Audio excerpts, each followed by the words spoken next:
DG Stéphane oh Balamwange Congo ya Lumumba Congo la fachi beton tango ekoki oyo tango ango yango yo ekoki tolanda kango Papa Stéphane Balamwange oyeye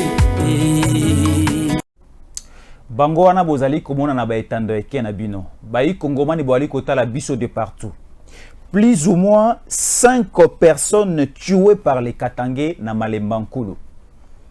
Toute une famille lelo bazana se mabele pour des intérêts politiques ya bayi politique donnés. Est-ce qu'une élection c'est une question ya matanga ou bien une question ya feti? Parce que les politiciens étrangers au bamisali ba congolais tela makamba ye kolukela biso. Toute une famille va trouver la mort suite au conflit ethnique et tribal. Bato nyonso baza derrière cette situation que vous voyez, ils sont maintenant connus dans l'ikotanga bakombo na bango. Et déjà, il y a un dossier eza ouvert au niveau de la justice pour poursuivre toutes ces personnes. Si la justice est quoi arriver à condamner Bangote, nous la population, nous allons les condamner d'ici là. Toutes les révélations sont à votre disposition. Et aussi, quelques autorités Oyo baza au niveau de Malembankulu, parce que au niveau de Malembankulu, na province il y a Olomami, il y a des autorités et des responsables, il y a service à sécurité. Il y a un REDOC, Oazali responsable à Aneur. Il y a quelqu'un qui est là comme colonel chargé de la sécurité de l'armée congolaise. Il y a aussi un inspecteur au niveau de la police congolaise. Bango nyonso bokota la bango bakoloba na etando eke na biso. Pour maintenant vous livrer une information précise et aussi les ministres de l'Intérieur viennent de frapper sur la table. Et bato nyonso baza sima makambo toti komona bakangami déjà. Totali komona yango na Kisasa awa. Na Kisasa tango bakomaki ko enlever bato. Bakomaki ko teka michopo ya bato, bakomaki ko teka aussi barin ya bato. Eza na batu ba autorités politiques et des autorités militaires et policières. Bazalaki derrière le phénomène il y a kidnapping na Kinshasa. Alors, derrière le phénomène o salami na Malembankulu, c'est de la même manière aussi na nenge ezalaki ko salama na Kinshasa. Il y avait un général à Komaki Kotinda ba Isaac Kabaka ba Big Boy ba kale bato na butu na Kisasa ba lever bango ba kene na bango vers Kasangulu vers Mitende ba tobola bango mabumba bimisa michopo ba bimisa lisusu na barin ba kende côté kana Inde ba kende côté kana Corée. To telemela ki ce phénomène, to telemela ki système wana oya diable et comment ekosama na Kisasa boyebi ndenge to telemisa ki yango mokonzambo kapakota ki dossier wana et la justice congolaise et chaki maboko na bande konyoso o bazalaki en train d'exécuter misala ya badogolo miso balingi bisote. Alors au niveau aussi ya Malembankulu na Olomami baoti ko kanga elenge moko mibale misato oyo bayi politique batinda ki bango bakoma koboma baluba moluba zantabate moluba za soso ya bona nete parce que to aliko ke déjà na mois de décembre moluba azamoini ya Katangeta moluba azamoini ya Muswahili ta.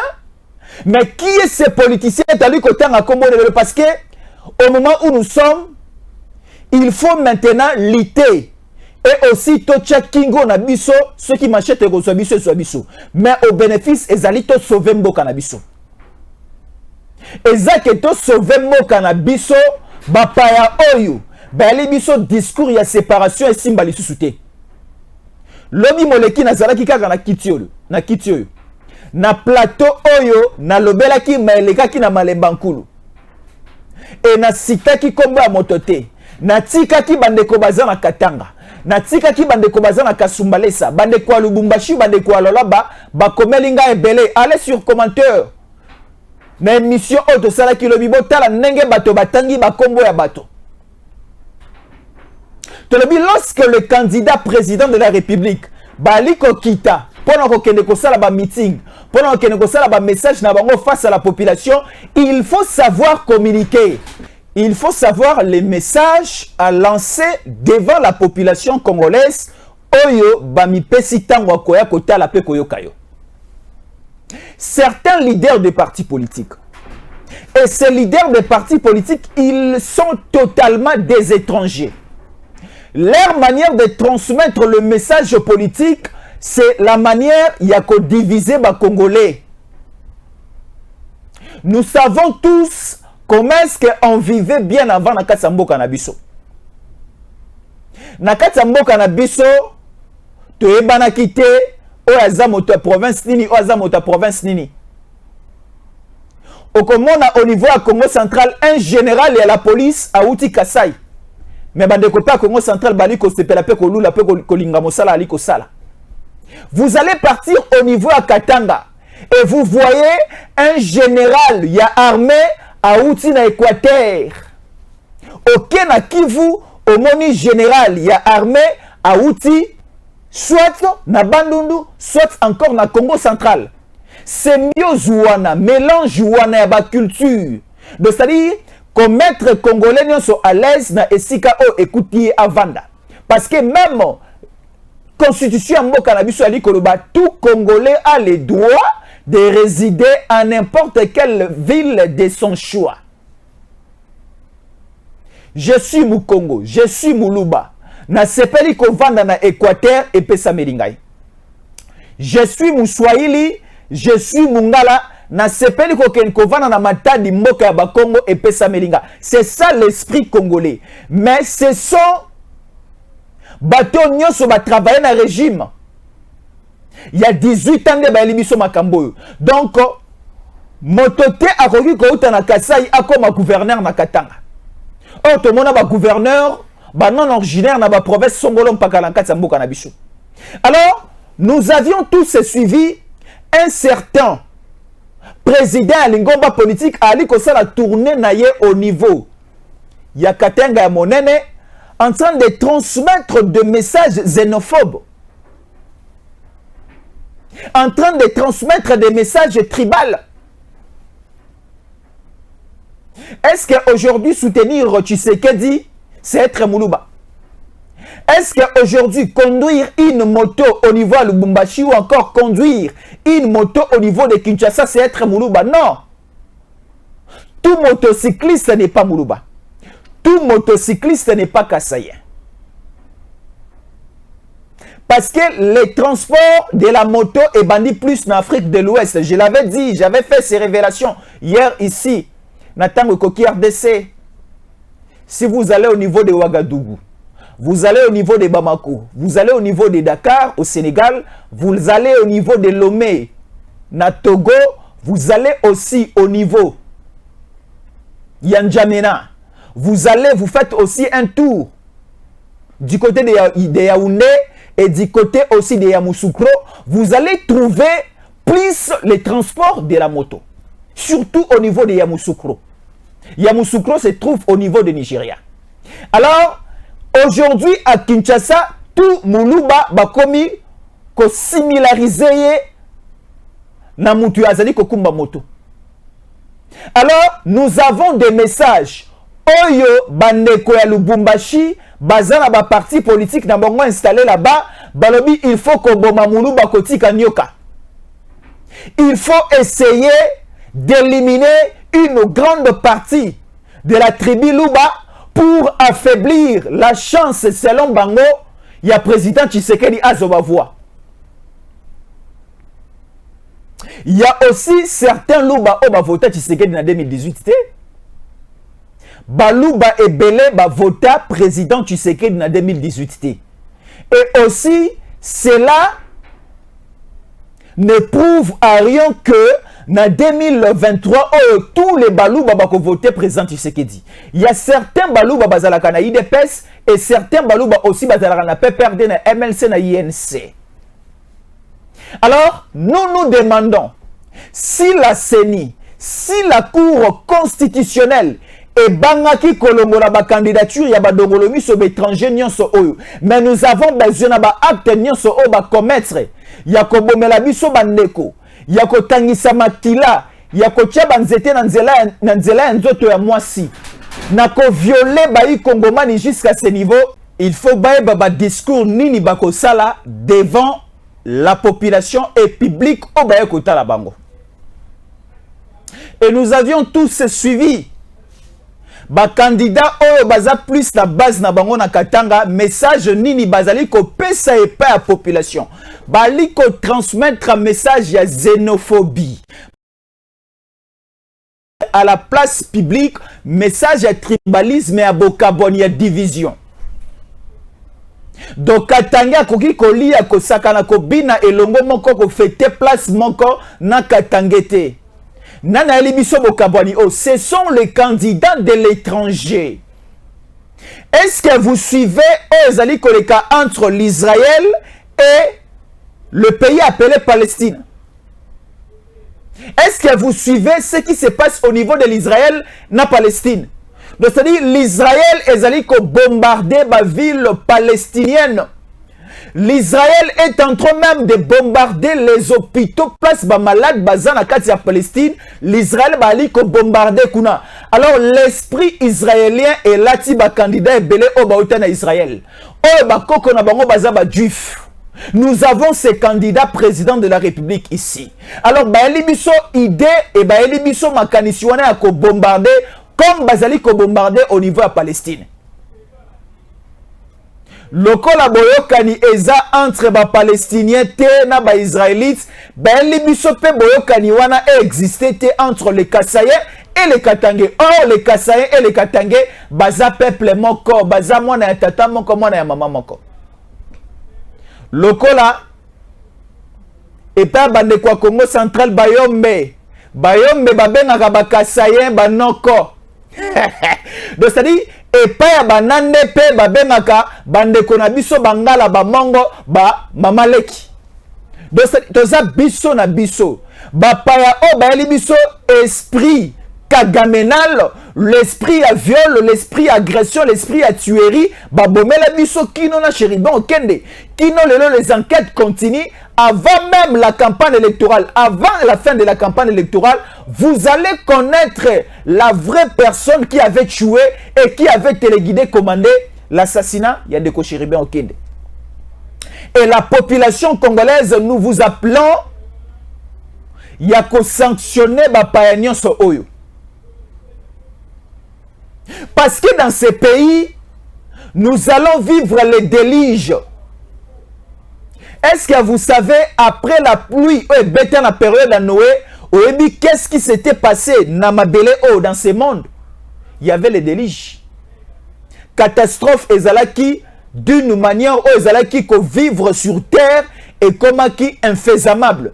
Et bandeko une fois que bazui bokonzi na kati ya mboka na biso to perdre mokonzi ya mboka Félix Antoine Tshisekedi Tshilombo à la tête de ce pays, nous allons éternellement regretter. Et c'est pour cela mokonzi ya mboka lobi, lorsqu'il était face aux députés nationaux et sénateurs, mokonzi ya mboka alobi, il y a un choix à faire entre repartir à zéro et consolider les acquis. Donc, c'est-à-dire, nous avons un chef de l'État qui, dans sa manière même de transmettre le message à la population, il sait même standardiser nos esprits. Mokonzi Mboka nous pose la question de savoir entre repartir à zéro et consolider les acquis, nous choisissons quoi? Ce qui n'a lobi na maela langa moke na zana ngona mekampe ko limbola ngona lingala mokonzi Mboka lobi nake tozonga lisusu sima na libungu tulu na biso zoyaki na ngokala et que to poussa na liboso déjà na ba avantage au pe ba mebi biso to komi esika to zali na développement auto na ngona 145 territoires et autres to poni nini tozonga sima na boloko oyo ya la Kabili ya régime à 18 ans bakundaki biso to komaki sous la domination kagamenale et aussi lelo tondima kopusa na kokende liboso avec cet espoir de vie. On Ndeko Tshisekedi amemeli biso, qu'est-ce que nous choisissons? Ndeko nanga botika na lo bango ouvertement, aujourd'hui choisir Katumbi président de la République, nous allons mourir. Dès que Katumbi a commis président na mboka o ngana ke ko vivre na Madagascar, ou soit encore na ke ko se réfugier na Singapour, jamais je peux accepter de vivre dans ce pays, République démocratique du Congo, il y a comment on a un tel président ko Kambangai.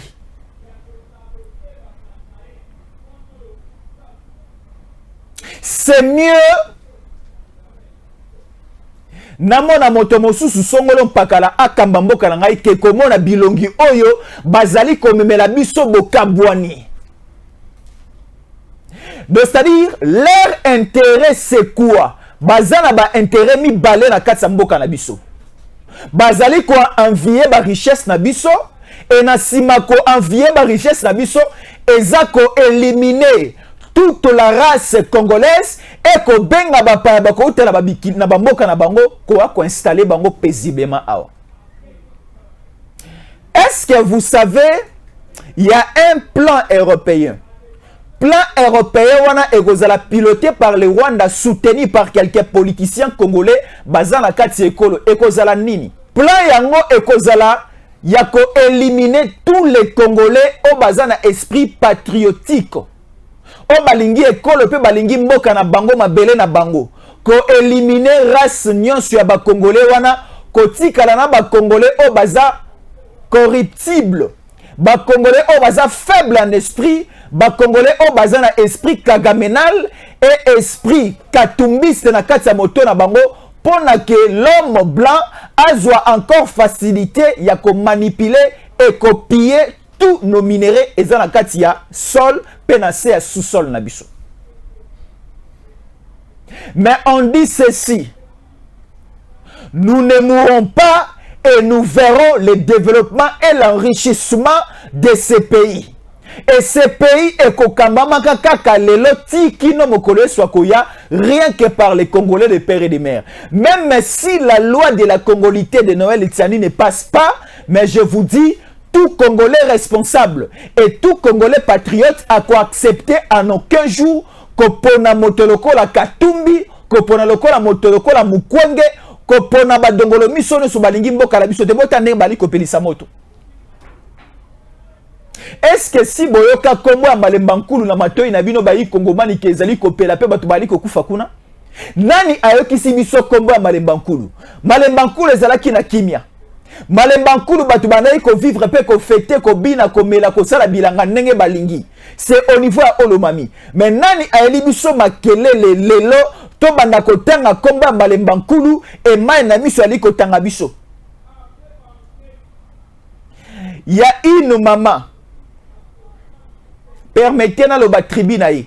Elle est kassayenne. Aza au niveau d'Urban en Afrique du Sud. La maman m'a appelé pendant plus ou moins 30 minutes. Et la maman ne parlait pas, elle ne faisait que pleurer. Parce que quoi? Ayoki babomi ba kassayen na niveau ya Malemba Nkulu. Alobi na lelika kate parce que babomi ba kassayen na Malemba Nkulu, mais je pleure presque tous les jours, même tant on a yoka kabande ko bali ko kufa na Est la République démocratique du Congo. Pota oy ezala mitema ya ba Congolais lelo, pota yango ezoki kaka te po baluba bakufi na Malemba Nkulu. Mais pota na biso ali ko zoka tous les jours tango batu pe bali ko kufa na Est. Lorsqu'il y avait éruption volcanique au niveau de Niragongo, na Goma, na Nord Kivu, nous avions aussi pleuré. Parce que bato bakufa ki na lava volcan. Tango batu bali ko kufa na Bunagana. Tango batu bali ko kufa na Kichanga. Batu bali ko kufa na Ruchuru, na Niragongo, na Masisi. Batu bali ko kufa na Beni territoire, na Beniville. Nous pleurons. Pourquoi? Parce que baza bandeko nanga, baza bandeko na biso, baza pe bandeko na yo zali kota la biso. Mais peut-être ekoki kopesa biso mwa kanda moke, koyoka moini Kagame nda ekoboma. Mais ekopesa biso kanda makasi, tango mopaya moko aye, ali kopelisa moto kaka biso na biso to bomana. wana nde ali kosala biso pasi parce que au niveau de l'est ba RDF en coalition avec les M23 ce sont les soldats de l'armée rwandaise bango nde bazali koboma na est. Mais si nous prenons le cas ya Malemba Nkulu, ce sont les Katangais balatisi bango molimo ya diabulu bapesi bango basibisi bango mosolo bakotisi bango esprit ya kozwambeli na maseti pona kwa ko bakasayen kolobela bango ke kasaya zali nyoka za ndeko na yo te, kasayen alingi a ko bebisa ou encore kasayen alingi a ko vwamba na mabele ya bakatange. Est-ce que vos unions sont eux na Katanga? Eza ya baswahili? Non. Cuivre, cobalt, manganèse, n'importe quel minerai eza au niveau. Il y a Olomami, il y a Tanganyika, il y a Okatanga na Lolaba. Ça n'appartient pas au Katangais. Je ne sais pas ce que n'a dit Kolobamabi. Ba minerai eza na Grand Katanga, eza ya baswahili te, eza ya bakatangais te, mais eza ya bakongolais. Na koki kolonga na mwanda na Congo central, na eko balola mabele na Kasai, na eko balola mabele partout au Nazali, na eko luka minerai. Parce que amateur, il y a Otobengi, il y a ba minerai, nous avons l'exploitation artisanale et l'exploitation industrielle. L'exploitation artisanale est plus favorable aux Congolais d'origine, aux petits peuples. Alors le petit peuple là, ce n'est pas simplement le petit peuple au Bali Koloba Swahili, au Bazali na Katia Katanga, non. Tu peux quitter l'Équateur, tu peux quitter les Sud Kivu, tu peux quitter les Grands Bandundu, quitter aussi le Congo central et venir exploiter au niveau de Malemba Nkulu et venir exploiter au niveau de Kolosi, au niveau de Lolaba, exploiter les minerais. Parce que Zamboka na ngai, Zamboka na biso nyonso. Bandeko na ngai, déjà ce dimanche, c'est le début à campagne électorale. Il y a même un Kassaïen qui m'a appelé à Ebisingaï Katumbi Acha le Corona Kassaïte na Gangelaki na Telemelaki.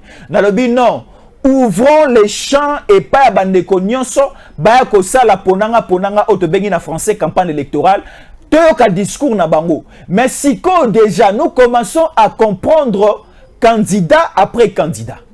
Sur les 26, Seni et Otaï Kobenga bango na o etali cadre de concertation. Seni est organisé qui cadre de concertation et bengi tous les 26 candidats pour créer un climat de paix. 24 candidats baemi baleka baeti. Botu nangami bale banani ezaka tumbina mukwengi. Donc c'est-à-dire ils ont un autre plan. Leur plan c'est le plan du chaos, c'est le plan de l'apocalypse, c'est le plan du désordre. Déjà tomoni mies na yango na Malemba Nkulu. Bande konangai et pas na biso baloba kantaba a changé ka régime alimentaire na été. Cela veut dire quoi soki na lingina limbola. Ntaba o longoleki na Kinshasa, ali kolia matiti ato memie na Canada, ato memie na États-Unis, régime alimentaire na ekotika la ka matiti parce que c'est un herbivore. Ntaba o longoli na mayomba ali kolia pondu, soku po memie na Canada ko senga yo peka pondu. Ako senga yo peka ka pondu. Ntaba ata omemie bipa nyonso ako changer régime alimentaire na été. Eza lo lenge moko na bayi politique otoali komona na terrain en train de transmettre le message xénophobe et tribal. Donc c'est-à-dire tango nanu bazui bokonzi bazui pouvoir te. Bazali déjà ko boma ba congolais. Bazali déjà ko créer climat de division. Lorsqu'ils seront là, leur projet de société kozalaka ko boma na kotangisa makila. Parce que tabasanjara régime alimentaire na été. Régime alimentaire na bango ezali makila. Régime alimentaire na bango ezali ko boma. Alors bako continuer ko éliminer ko boma ba congolais ndenge déjà bali ko lakisa biso yango avant même la campagne électorale. Avant la campagne électorale, Bomi Chériban Okende, avant la campagne électorale, Botala Ndenge Bibembe et Tandami na niveau ya Malemba Nkulu. Na verbe lisusu nali ko bakisa tata nga bandai côté nga lobi. Kopo ya mai eleki na importance makasi koleka ebale o ekesi ekauka. Kopo ya mai eleki océan na valeur o esi ekauka. Aujourd'hui, déjà des intercelles et des petites choses au président Tshisekedi. Na bolingo o aloni na mitema ya bayi Kongomani kolakisa biso ke azali Kasaye, azali Muluba, mais le pouvoir ya régime ya président Tshisekedi, ce n'est pas un pouvoir de Baluba, ce n'est pas un pouvoir de Kasaye. Parce que aujourd'hui tout Kasaye a quoi s'opposer au pouvoir en place. Tout Kasaye a quoi kolobamabe. Vous voyez là-bas Jean-Marc Kabunda est au niveau de la prison. Pascal Obaki Mabé. Tomoni Bakasayen Bele Oba Betami Fimo parce que Basala Kimabé. Et cela veut dire que ce pouvoir, ce n'est pas un pouvoir des Kasayen, mais c'est un pouvoir des Congolais. Alors, des petits gestes patriotiques automoni durant ces 5 premières années, il y a premier mandat à président Tshisekedi, ça nous prouve déjà l'importance ya kopo ya mai o eleki na valeur ya océan o esi ekauka.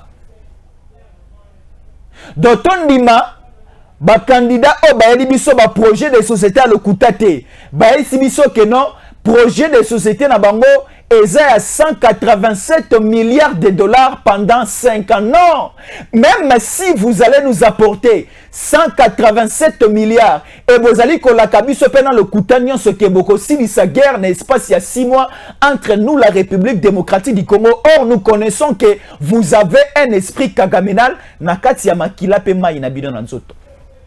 Tokondi mabinote.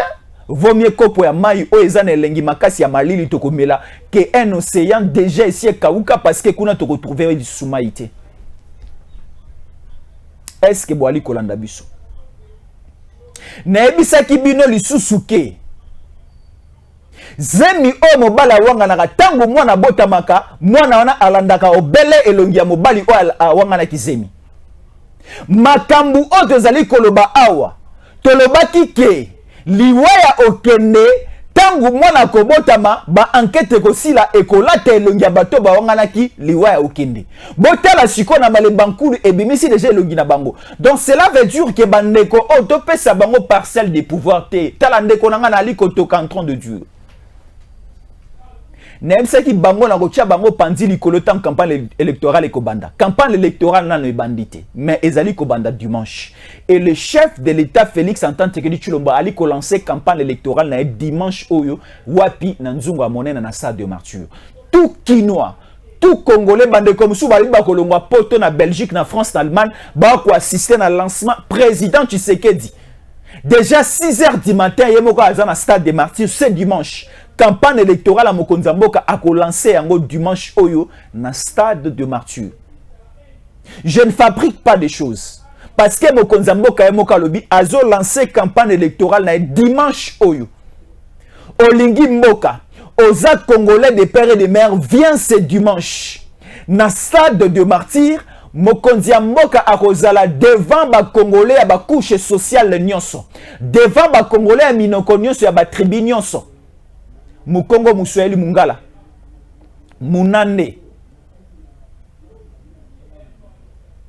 Baya dimanche au Mokonzamboka va tenir un discours parce que c'est campagne bandi. Nalobi toza déjà na pré-campagne awa siko boti kabiso toloba tola kisabino nzela ya kokende tala mwana oya bébé baoti ko botaye. Soki mama amesani siene lengi ya mokongo mwana wana akozana difficulté à kotambola tika mwana na se ayekola konguluma ayekola kotelema po tambola atako simba kiti ayekola kotambola soki olingi mwana makasi omesani siene na mokongo akozana difficulté makasi ya kotambola. Alors soki na lobi ke na zela kaka ti dimanche le 19 bongo na banda côté bino qui il faut voter le 20 décembre et ça le kola na chebino na mokongo bokoza na difficulté à kotambola botika ngana banda da côté bino na bandeli na liko pesa bino lelo première leçon na liko pesa bino ezali principe ya calendrier élection eza fixé le 20 décembre. Président Félix Tshisekedi aza candidat le numéro 20. Nous allons simplement respecter le calendrier. Lorsque nous irons voter le 20 décembre, au talika ka numéro eza na calendrier na yo le 20, au voter P numéro 20, chef de l'État Félix Antoine Tshisekedi Tshilombo pour l'avancement Yamboka na yo qui est la République démocratique du Congo. Au Moni, hein? C'est simple, non? Le 20 décembre, candidat de numéro 20, Tshisekedi Fachi Beton ou voté. Parce que Fachi Beton, le mot Fachi a une très grande signification. Le F dans le mot Fachi signifie frère.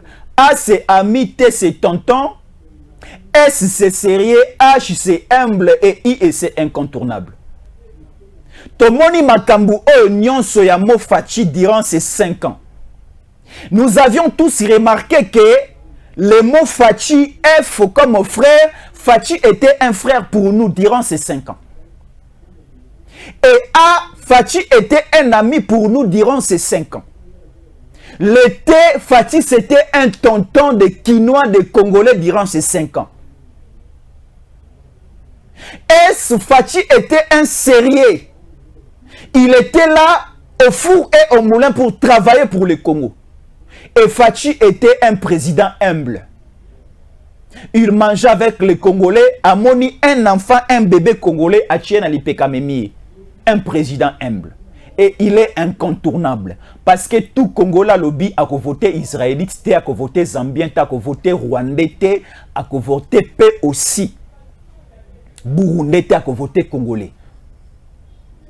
Faïlou Pemananu, Faïlou Pemananu.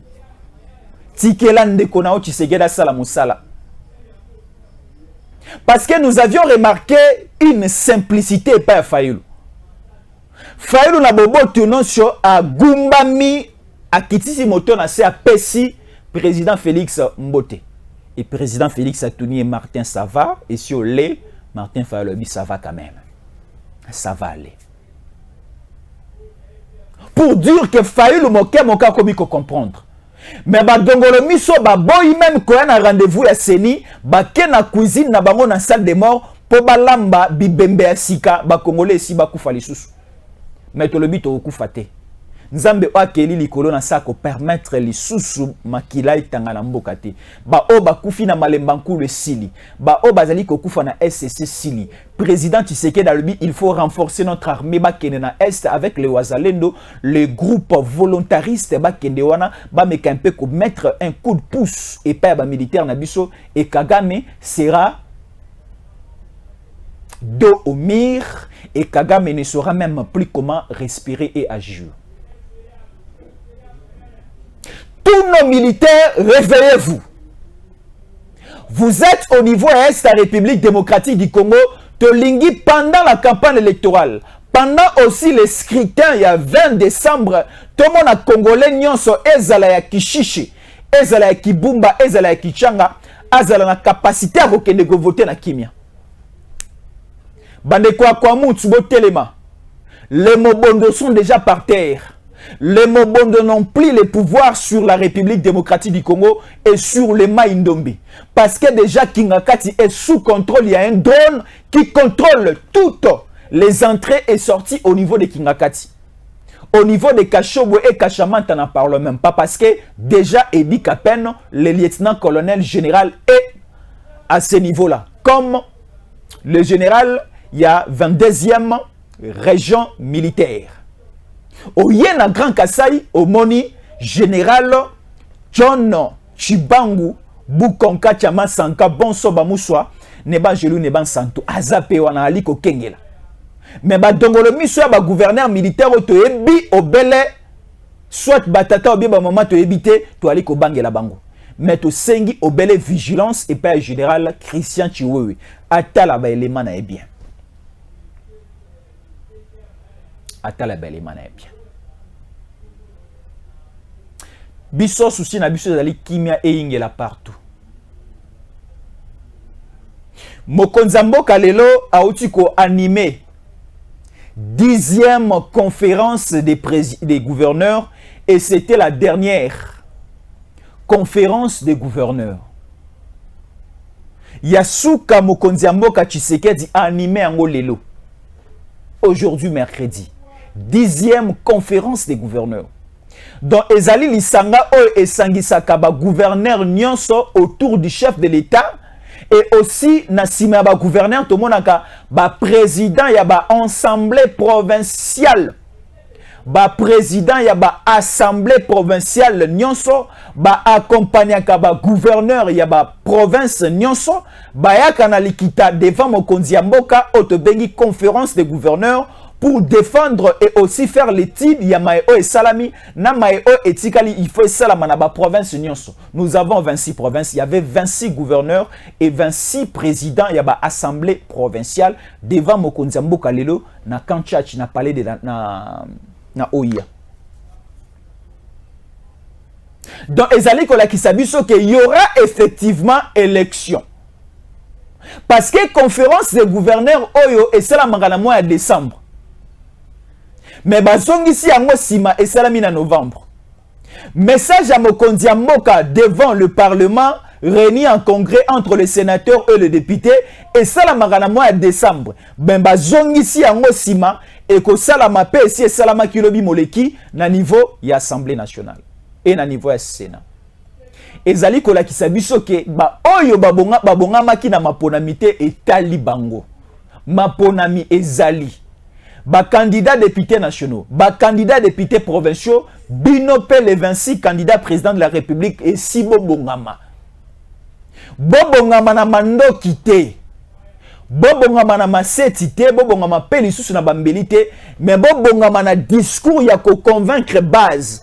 Et discours ya liboso ya ko convaincre base, il faut te ba makila na yo motolo na yo bachi yango na se ya mabele wapi.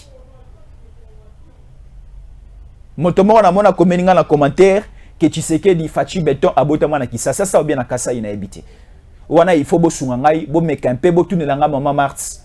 Motolo ya président Fachi zalaka na Kisasa ou bien zalaka na Kasai wana nga na ebité. Informez-moi. Mais siko ba ope ba ali kotala nga ba candidat président. Mais na yebi ya Noël Tiani motolo na eza na Kasai. Na yebi ya Constant Mutamba motolo na eza na Kasai. Il y a Fayulu, je ne maîtrise pas. Il y a Franck Diongo, je n'ai même pas l'idée. Mais je suis sûr et certain qu'ils sont au Congo. Mais à Bandeko, il y a Polo Poso Pembe. Motolo na bango ezawapi. Il y a Bandeko, Nyoso Bachu Bagabato Tonga na Sima. Motolo na bango Bachu Bakunda yango wapi. Donc cela veut dire on ne maîtrise pas plusieurs personnes. Et motono se doit maîtriser était tozata idée à kocha makanisi kocha mokolo ton a papier ou bien encore na bulletin ou ezana elembo a numéro na iti. Donc bango no so là-bas. Mais laissez-moi vous dire, même la Bible les ali kolobayango, laissez venir à moi les petits enfants. Le lobiso ba congolais to misali bana mike. Et tozonga et pas tata na biso za Tshisekedi Fachi Beton yende aza pas simplement na mandat mais il a une vision pour le Congo parce que littérativement parlant il y a une différence entre un mandat na otobengi carrière. Mandat ezalaka chronométré, mais carrière ezalaka indéterminée. Pour les professeurs des universités, pour les fonctionnaires de l'État, pour les enseignants et autres, bango bazana carrière na bango bali kosala. Mais pour un chef d'État, azana otobengi mandat. Et le mandat est bien chronométré pour les 5 ans. Tu sais que dans ça, les 5 ans, liboso, tu as dit que tu as 5 ans, mi-balé. Ce qui population congolaise est COCP là. Mais nous supplions et nous demandons à la population congolaise il y a COCP là copier ses mandats. Il y a COCP là copier ses mandats. Mais si la constitution au deux ans lelo. Constitution en 2006. Il y a mars 2006 c'est une constitution où ezana balakini pe na ba problème mingi. Ce qui te silisi makambo ya maponami au mois de décembre, dès déjà l'année prochaine, moi je vais demander aux Congolais yako sangana, yako chabilembo na papier au de bengi signature pour na ko senga révision constitutionnelle yaba article belé. na révision constitutionnelle à l'article belé na kosenga manda mokonzi ya mboka elongwa na quinquennat ekoma na septennat. Donc c'est-à-dire mokonzi ya mboka asalaka lisusu 50 ans akoma na 7 ans. Parce que tout le monde na 5 ans, c'est vraiment mokuse makasi pour na mokonzi ya mboka à réaliser sa vision. Parce que tout le monde 5 ans eza mokuse 7 ans de cause à la malam. Parce que au niveau de la France c'était aussi 7 ans. Moutou Aka Kolongola 7 ans au niveau de la France c'était Jacques Chirac. Mitterrand ça la 7 ans. Et les autres aussi avant Mitterrand ça la 7 ans. Mais lorsque Jacques Chirac est venu à Longoli septennat à Zongisi yango na quinquennat. Et aussi ba kamba biso na 18 ans na régime ya miyibia ba voleur ba kotisaki biso toujours na régime à France. Ba zoli biso constitution ba payaminde la occidentaux ba ko imposer biso yango. Oyo interdire même à un Kassayen yakoya ko travailler à quoi comme même un gouverneur, même un ministre provincial ou encore un député provincial na Katanga. Or à l'époque de Mobutu, il y avait des gouverneurs Kassayen au Congo central, Nzouzo Mbombo. Nous avions aussi vu un politicien être député provincial na province orientale. Il n'est pas de la province orientale, mais il est du Congo central. Mwanda Vital. Mwanda Vital, c'est un politicien congolais né Congo, mais à comme député provincial. Et à gérer ba entité décentralisée et belée au niveau ya province orientale. Tala sengona biso sikizali. To lingi siko to réviser constitution oyo po to buka ba étranger maele na bango malamu o balingi lisusu bakasa na Katanga te ba komisi Katanga lokola un pays. Lorsqu'ils étaient des gouverneurs, laissez-moi vous rappeler, lorsque ces personnes bazalaki ba gouverneur na Katanga ba komisaki ke po okota na Katanga il faut ozana passeport ozwape visa. Oh bosoto ya boye pona nini bokabwani ya boye pona nini nalongo kisasa naza mu Congo naza mu Swahili naza mu Ngala naza Kasayen na lingina longwa kisasa ou bien na lingina longwa Mbujima ikananga na longwa Mweneditu pona kota Lubumbashi il faut nazala na passeport il faut nazwa visa. Est-ce que naliko uta na pays libanda pona kota na pays musu ya kati? Non, je quitte le Congo pour aller au Congo, je quitte le Kasai pour aller au Katanga.